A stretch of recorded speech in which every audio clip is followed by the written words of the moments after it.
Hola, buenos días. Mi nombre es Ricardo Pablo Payares y les voy a hablar sobre un tema que tiene que ver con física nuclear, que es la radioactividad y lo que es el decaimiento radioactivo. Bueno, una pequeña introducción de la radioactividad. Marie Curie, una científica polaca que ganó el premio Nobel junto con su marido y con Becquerel por sus estudios sobre los temas de las sustancias radioactivas. Las sustancias radioactivas se pueden clasificar, emitir en tres tipos de radiación. Una es la denominada partícula alfa, que son núcleos. Otra es la partícula beta, que son los electrones o positrones. El positrón es similar a un electrón, pero con carga positiva. Y las partículas gamma, que son los fotones que contienen alta energía.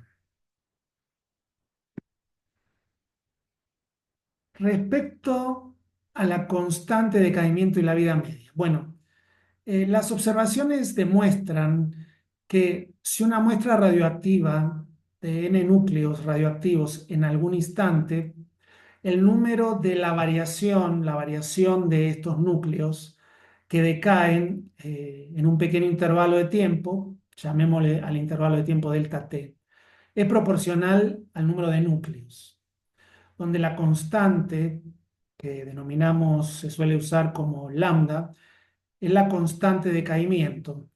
El signo negativo significa que el número de núcleos disminuye con el tiempo.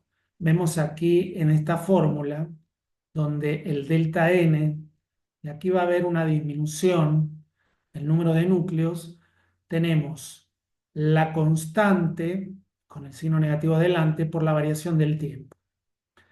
Y el núcleo, el número de núcleos también varía, ¿no? En base a esta relación, donde el número de núcleos va a ser igual al número de núcleos inicial por el número neperiano, el número natural el de los logaritmos, ¿no? Que es 2,71, elevado a la menos lambda por t. Esta fórmula que está aquí, la podemos ver aquí en el gráfico. Nosotros vemos que el decaimiento atómico radioactivo tiene una curva exponencial donde en cada punto, si trazáramos una pendiente, es una pendiente negativa, es decir, esto es una curva descendente. A medida que pasan los años, el tiempo que estaría sobre el eje horizontal de las abscisas, a medida que pasan los años, tenemos a su vez cómo va realizándose el decaimiento radioactivo. Tenemos aquí, esto es en la parte derecha, lo que acabo de explicar. En la parte izquierda tenemos diferentes curvas. Por ejemplo, el uranio 235 tiene esta forma de decaimiento, ¿no? Estas curvas tienen que ver con esta ecuación. Estas curvas son similares, hablando de las distancias, a lo que es la ecuación de la ley de enfriamiento de Newton, por ejemplo. También es una exponencial. Eh, Aquí vemos que, por ejemplo, la curva del rubidio, ¿no? Es más prolongada, es decir, decae más rápido. El uranio 235 decae en plomo 207, el rubidio va a decaer su decaimiento atómico y termina en un estroncio. El potasio termina en argón y el carbono 14 va a terminar en el nitrógeno 14. Vemos cómo el decaimiento varía. Siempre siguen siendo curvas exponenciales decrecientes, pero algunas son más rápidas de otros dependiendo del elemento. Bien. Respecto a la vida media, pues tenemos que el número de núcleos va a ser igual al número inicial de núcleos por un medio elevado al número de vidas medias. La vida media de una sustancia radioactiva es el tiempo que tarda en decaer la mitad de un número dado de núcleos radioactivos. Entonces tenemos que la vida media t sub un medio es igual al logaritmo de 2 dividido la constante. Entonces, ¿Qué es la desintegración radioactiva? Bueno, es un proceso que transforma un núcleo atómico inestable en otro más estable, liberando una cantidad de energía enorme. La desintegración radioactiva libera una gran cantidad de energía. Bien, veamos un ejemplo, un problema para ilustrar cómo se calcula.